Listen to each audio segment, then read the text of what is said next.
On the air with us right now as part of a long conversation throughout the rest of this half hour, Mason County Sheriff Casey Salisbury on the air for his weekly visit. And I want to thank and welcome a new sponsor to the Sheriff's Conversations, Our Community Credit Union, now sponsoring these conversations. So thanks to the great folks at Our Community Credit Union, OCCU. Morning, Sheriff. How you doing? Good to see you. Morning.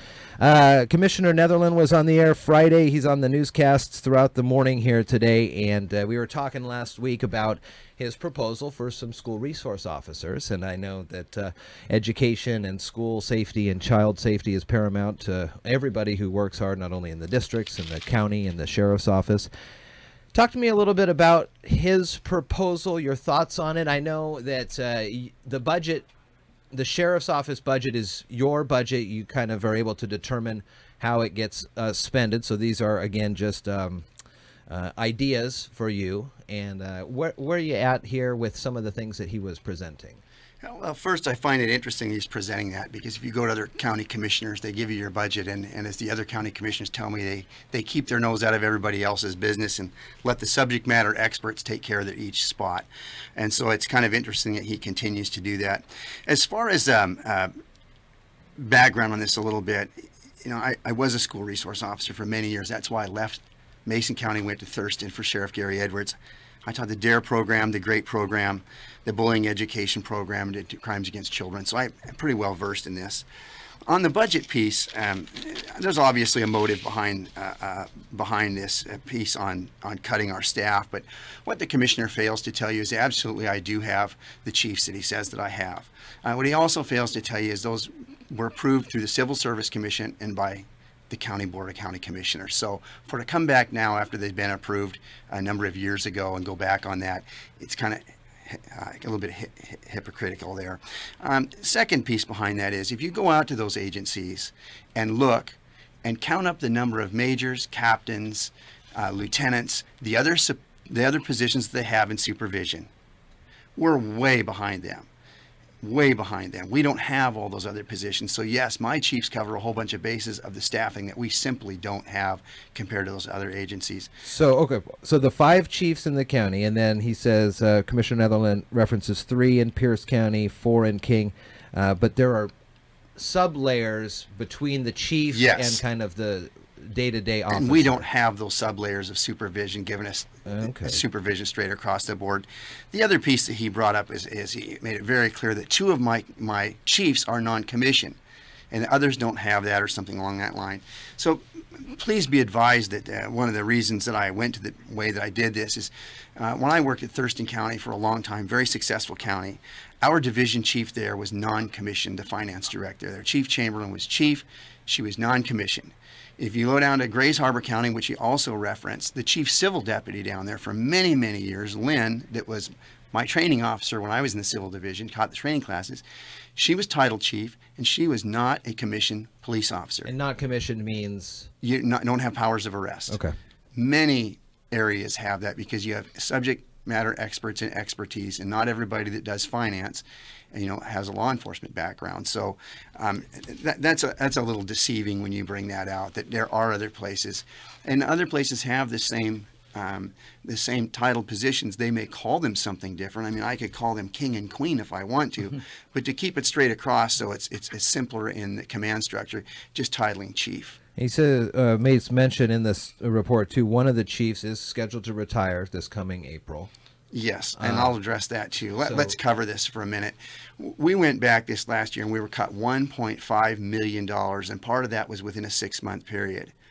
And if you recall, the part that doesn't come up is that in order to keep from laying off deputies for this county, those 2 chiefs came in to me and said, if you lay us off, you can move the lieutenants up, void the lieutenants' positions, and hold 4 positions in the patrol division. So 4 of our newest deputies would stay on board. So we don't have those lieutenants anymore. We did give up 20% of our command staff. So he's kind of neglecting to bring those points up. And it would be like I was talking with the folks out in the lobby a few minutes ago. If you have a superintendent, that's like somebody coming and say, "Superintendent, cut all your school principals," and then just do it without them. There's a reason for that, and there's a reason it's tried and tested, and that every sheriff's office in the state does it, because that's the way the command positions are arranged. We have two more great guests out in the lobby to bring in. It's Dana Rosenbach, who's the superintendent at North Mason, and Marty Brewer, who's the superintendent at the Pioneer School Districts, to talk about school safety. Let's take a break now. When we come back, when we'll have them on the air with us, and we'll continue this conversation. All right. Good morning. 7:43 here now, iFiber One. I'm Jeff Slakey, along with Vicki Steele. Again, good morning. We're going to continue on this great conversation here, bringing in from the North Mason School District, Dana Rosenbach, also from Marty Brewer, who is the Pioneer School District here for a little bit longer. Good morning to you, Dana and Marty. Morning. Good morning. We're going to kind of continue this conversation about school safety with the Sheriff Salisbury here. We've been talking a lot about, obviously, lately in the news with the Parkland, Florida shooting.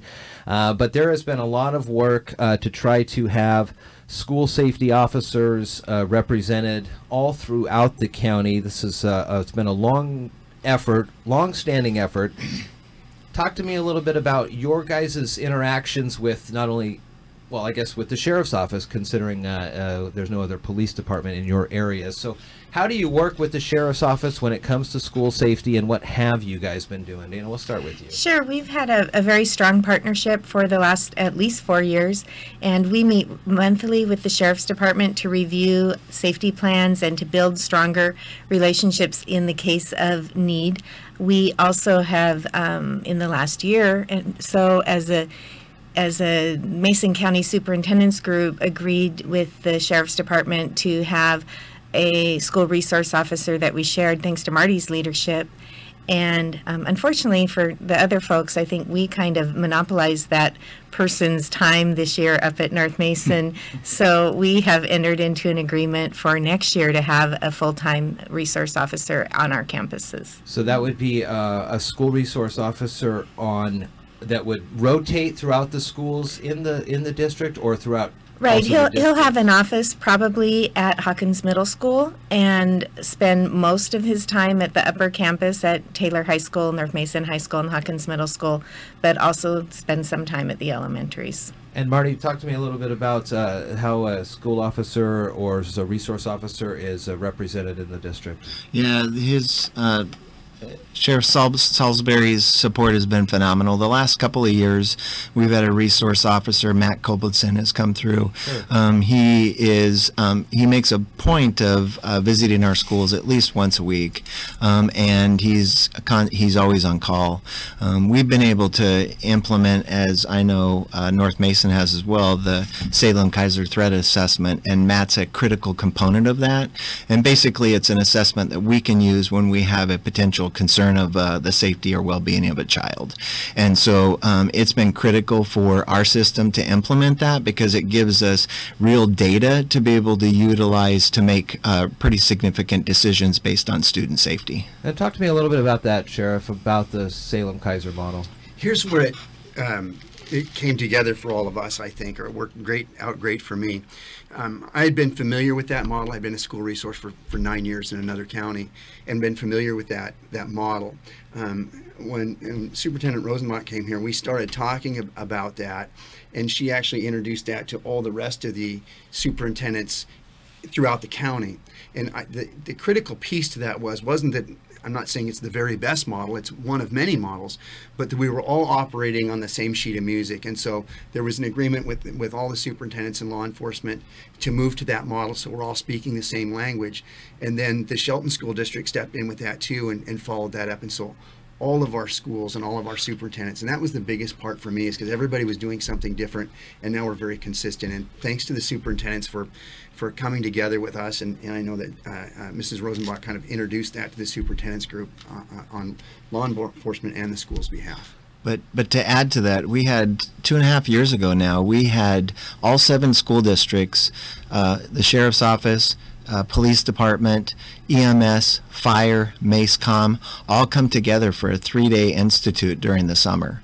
And that happened up at the PUD building. And it you know, that really, I think, was cutting edge. I don't see that a whole lot in education, bringing all those agencies together to really partner and work together on these really critical decisions. Yeah, that's amazing. Yeah. Dana, talk to me a little bit about some of the conversations people are having in the community on ways to help fund school resource officers, if that is eventually what we're looking for in each community. We've heard stories across the country of communities raising funds on their own to do these types of things.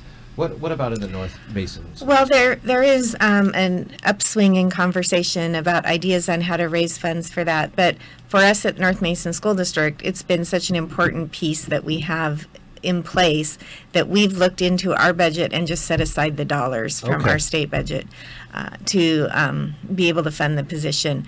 Ideally, it should be funded by the state rather than coming out of the dollars we have to use for everything else. And I know Dan Griffey sponsored a bill that unfortunately didn't make it all the way through this session that would have placed a school resource officer in every school in the state.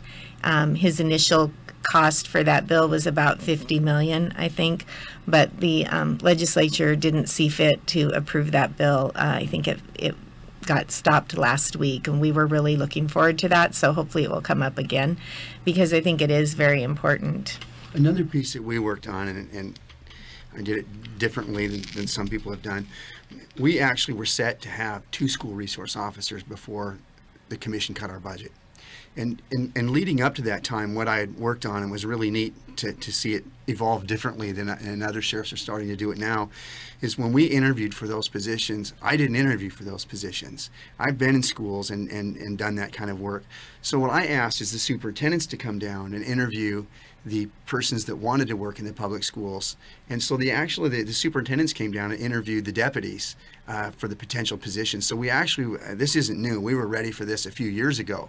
But I thought it was neat that the superintendents and school district staff came down and did the interviews. It wasn't me picking them. And of course, the deputies wanted to know why. I said, because you're going to be working with that school administrator, and I want to make sure that the type of personality they're looking for is in there. So that was kind of a fun day to let them interview deputies.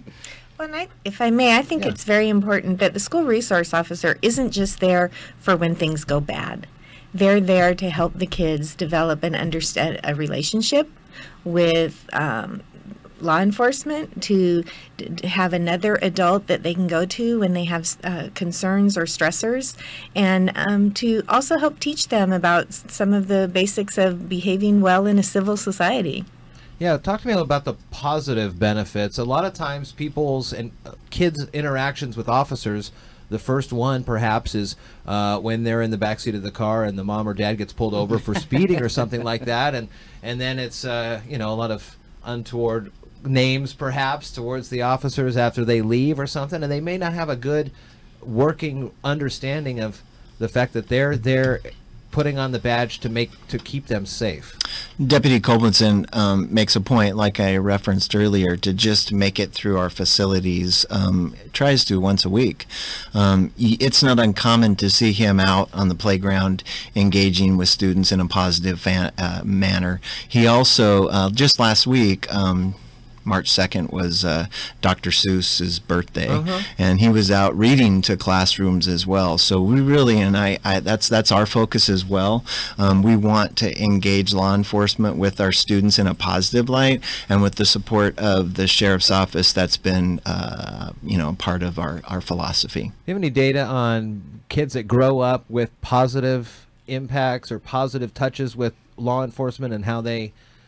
I wouldn't just call it with law enforcement. I think that these two are more of an expert in that area than I am, but I would tell you that the data will show you that any child having a significant adult in their life, and some people say parents, but it's not always a parent. Sometimes a grandparent, somebody could be a neighbor, someone else they know, but any child that has a significant adult in their life for that kind of support has a much, much greater chance of moving through the system positively. And I'll let Marty can talk about that probably. Absolutely the case. I mean, if a child has an adult that he or she can count on, their chances of graduating from high school increase significantly. And so that's really our challenge in the educational system, to make sure that every one of our children are connected to our system in some way, shape, or form, i.e. that can also be mentorship. I think, Jeff, another thing from having, I taught, and so that's how I ended up in Thurston County. I'd been a teacher, and they hired me at Thurston County to do the school programs. The interesting part about that is when you ask, and I'm sure they have the same kind of things as when they were teachers and principals, is that going into the school, I'd substitute teach during the day. If they needed a teacher in a room, I'd just go and take it for the day, and I'd just be there like this. The fun part of it was, as years go by, is when these kids that you had in your DARE class in the 5th grade, they call you up and you're going to their wedding. And they're coming to work and you're hiring them in your classroom. I always say this in probably one of my, I'm supposed to have favorites, but Deputy Bennett was my 5th grade student. And I had her as a student when I was teaching school. Yeah. And to have her working as a deputy for us, I mean, it's like watching your kids grow up and seeing them move into all kinds of different trades. I have 4 boys that are doctors now that I had when I was in school. So to see that happen, but when you're in there as a law enforcement officer, and this thing about us being scary and intimidating, we have a ball when you're at school with the. You did a good job then. I'm telling you, That's amazing. You got to go out there as a deputy and be the Foursquare champion. You're just not in it. You got to be in it to win it. So it's important.